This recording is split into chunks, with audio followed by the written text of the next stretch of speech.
ప్రముఖ పుణ్యక్షేత్రం ద్వారకా తిరుమల చిన్న వెంకన్న తెప్పోత్సవం ఘనంగా జరిగింది. నృసింహసాగర పుష్కరిణిలో హంస అలంకరణలో ఉన్న తెప్పపై స్వామి అమ్మవార్లు విహరించే సుందర దృశ్యం భక్తులను కనువిందు చేసింది.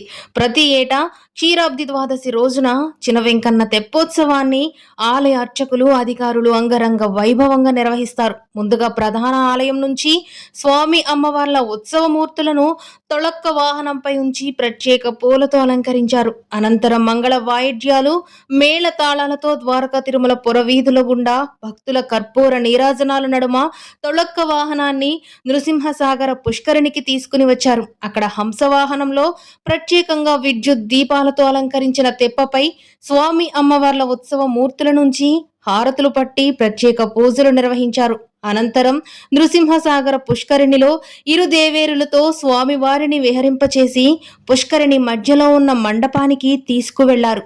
అక్కడ ప్రత్యేక పూజలు నిర్వహించారు. తెప్పోత్సవం సందర్భంగా నృసింహసాగర పుష్కరిణి పరిసరాలను ప్రత్యేక విద్యుత్ దీపకాంతులతో అలంకరించారు. స్వామివారి తెప్పోత్సవ కార్యక్రమాన్ని తిలకించేందుకు భక్తులు అధిక సంఖ్యలో పాల్గొన్నారు.